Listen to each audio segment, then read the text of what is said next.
Hello friends, आज आठवड्याचा पहिला दिवस. सकाळी मुलाची शाळा होती, त्याच्यामुळे जरा लवकर उठली होती आणि शनिवार, रविवार सुट्टी असल्यावर जेव्हा सोमवारी लवकर उठायची वेळ येते ना, तेव्हा खूप कंटाळा येतो. म्हणजे असं वाटतं ना, की उठूच नाही, फक्त झोपूनच राहावं. पण काय करणार, मुलाची शाळा असते, घरातले कामं असतात, त्याच्यामुळे सकाळी उठायलाच लागतं. छान सकाळी उठली, अंघोळ वगैरे केली, चहा ठेवला आणि सगळ्यात पहिले तर चहा प्यायला घेतलं. चहा पिल्यावर कसं मस्त फ्रेश वाटतं. मग मुलाची तयारी केली, त्याला उठवून आणि त्याला स्कूलला सोडायला गेली. मग स्कूलमधून घरी आली आणि सगळे कामं तसेच पडलेले होते. झाडूसुद्धा मारला नव्हता घराला. म्हणून सगळ्यात पहिले म्हटलं झाडू मारूया. झाडू वगैरे मारला आणि हा बघा, हा कालचा जो किराणा आणला होता ना, तो तसाच पडलेला होता. त्याला पण भरायचं होतं.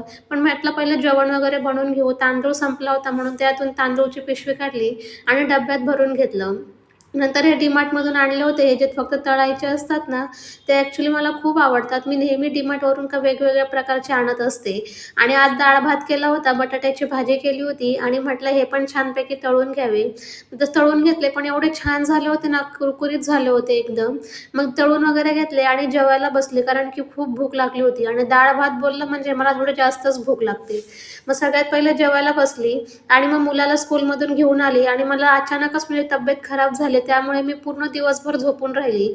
मग संध्याकाळी कामे सगळे तसेच पडलेले होते. मग सगळ्यात पहिले तर किराणा भरून घेतला टाकीमध्ये आणि जसं हवंय तसं मग मी ते काढत असते. पण ही टाकी माझी किराणा भरण्यासाठीच आहे स्पेशल. तर सगळे किराणा भरून घेतला आणि त्यात माझा मुलगा पण माझी मदत करत होता. त्याचं खूप चालू होतं किराणा भर, किराणा भर. कारण की त्यामध्ये चॉकलेट होते ना, ते चॉकलेट त्याला खायचे होते.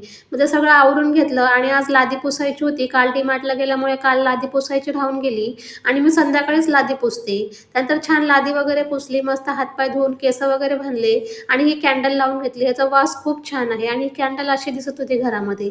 तर असं होतं